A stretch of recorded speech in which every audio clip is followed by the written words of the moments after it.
Pada hari ini diambil dari Kolose 3 ayat 12 sampai dengan 14. Karena itu, sebagai orang-orang pilihan Allah yang dikuduskan dan dikasihinya, kenakanlah belas kasihan, kemurahan, kerendahan hati, kelemah lembutan, dan kesabaran. Sabarlah kamu seorang terhadap yang lain, dan ampunilah seorang akan yang lain. Apabila yang seorang menaruh dendam terhadap yang lain, sama seperti Tuhan telah mengampuni kamu, kamu perbuatlah demikian. Dan di atas semuanya itu, kenakanlah kasih sebagai pengikat yang mempersatukan dan menyempurnakan. Anda dan saya tidak suka konflik. Kebanyakan orang berusaha menghindarinya sebisa mungkin. Akan tetapi, konflik adalah sesuatu yang tak dapat dielakkan, sebab tak ada seorang pun yang sempurna.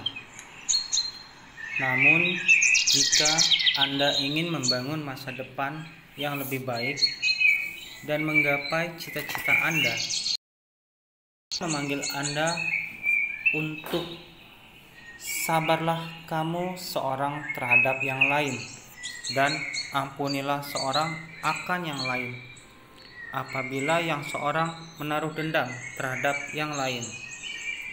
Lihat Kolose 3 ayat 13.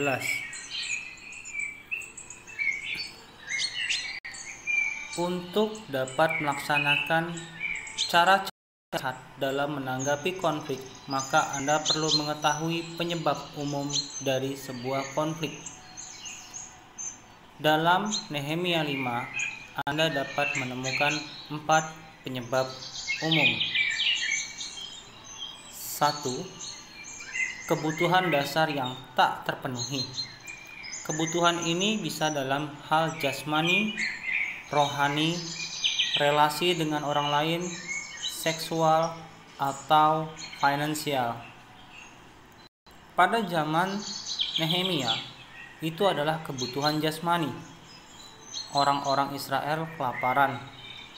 Mereka sedang bekerja keras membangun kembali tembok di Yerusalem, tetapi kemudian mengalami kelaparan.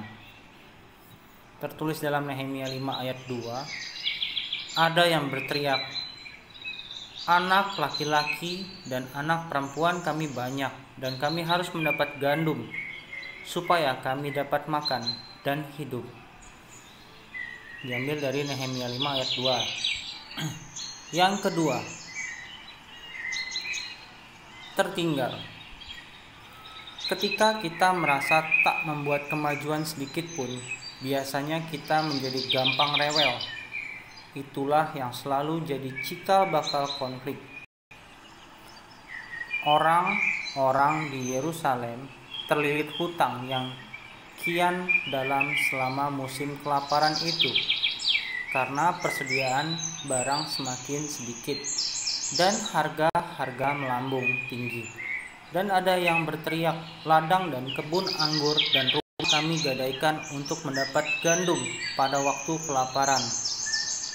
Seperti yang tertulis pada Nehemia 5 ayat 3. Pekerjaan mereka tertinggal di belakang. Yang ketiga, pemimpin yang tidak peka, di mana konflik tidak dapat dielakkan ketika orang-orang yang memiliki kekuatan tidak berbuat sesuatu untuk mengatasinya.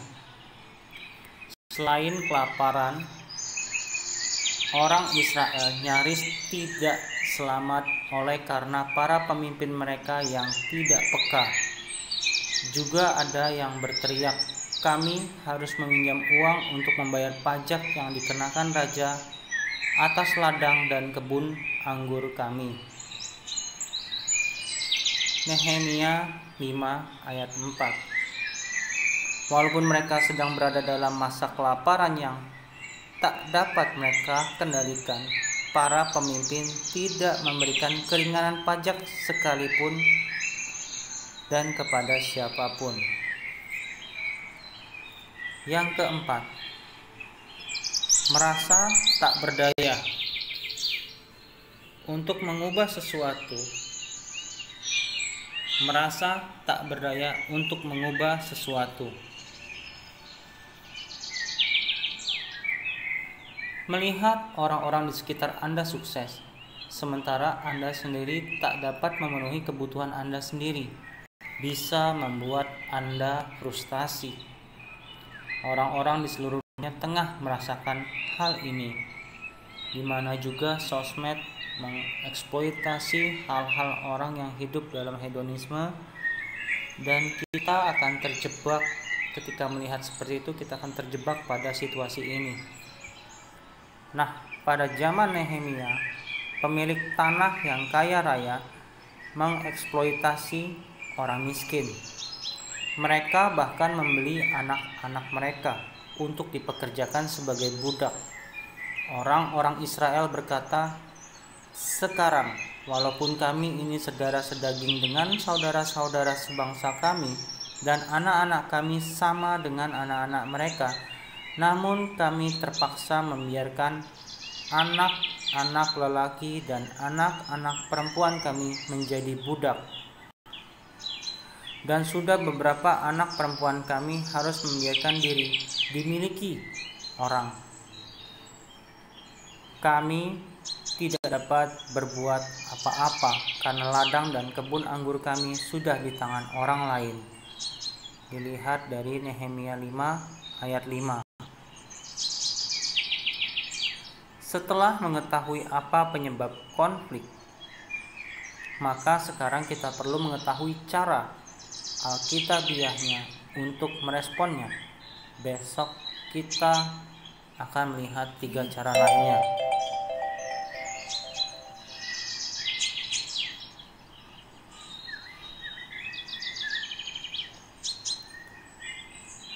Setelah mengetahui apa penyebab konflik, sekarang kita perlu mengetahui cara alkitabiahnya, bagaimana meresponnya. Besok kita akan melihat 3 cara tersebut. Dalam hal ini yang menjadi bahan perenungan, renungkan hal ini. Apa kebutuhan yang belum terpenuhi yang Anda lihat di sekeliling Anda? Cara apa yang dapat Anda pakai untuk mewujudkan salah satu dari kebutuhan tersebut minggu ini? Perenungan kedua, kapan Anda merasa ketinggalan dalam sebuah proyek atau tugas harian, atau gaya hidup yang tertinggal, atau perkembangan rohani yang tertinggal? Lalu, bagaimana memiliki perasaan tidak membuat proses dapat menyulut konflik dengan orang lain? Perenungan ketiga, pikirkan tentang seseorang yang merupakan pemimpin yang peka. Pikirkan tentang seseorang yang merupakan pemimpin yang peka. Atau, jika Anda sebagai pemimpin, apakah Anda sudah menjadi pemimpin yang peka? Lalu, hal-hal positif apa mengenai orang itu yang menonjol buat Anda? Atau bisa juga Anda mencari hal-hal positif apa yang ada pada Anda untuk Anda bagikan atau bisa dirasakan oleh orang-orang di sekitar Anda.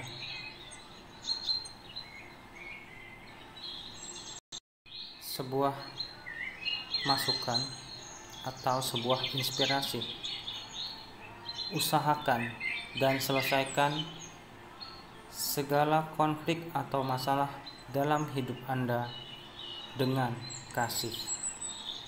Sekian renungan hari ini. Tuhan Yesus memberkati. Nehemia 5. Nehemia memperhatikan keluhan-keluhan sesama orang Yahudi. Yang akan kita pantau adalah Nehemia 1 dari ayat 1 sampai dengan ayat 6. Nehemia 5 ayat 1. Maka terdengarlah keluhan yang keras dari rakyat dan juga dari pihak para istri terhadap sesama orang Yahudi. Ada yang berteriak, "Anak laki-laki dan anak perempuan kami banyak, dan kami harus mendapat gandum supaya kami dapat makan dan hidup." Dan ada yang berteriak, "Ladang dan kebun anggur dan rumah kami gadaikan untuk mendapat gandum pada waktu kelaparan." Juga ada yang berteriak, "Kami harus meminjam uang untuk membayar pajak yang dikenakan raja atas ladang dan kebun anggur kami. Sekarang walaupun kami ini saudara sedaging dengan saudara-saudara sebangsa kami, dan anak-anak kami sama dengan anak-anak mereka, namun kami terpaksa membiarkan anak-anak lelaki dan anak-anak perempuan kami menjadi budak. Dan sudah beberapa anak perempuan kami harus membiarkan diri dimiliki orang. Kami tidak dapat berbuat apa-apa karena ladang dan kebun anggur kami sudah di tangan orang lain." Maka marahlah aku ketika aku dengar keluhan mereka dan berita-berita itu. Demikianlah pembacaan Nehemia dari Nehemia pasal 5 ayat 1 sampai dengan 6.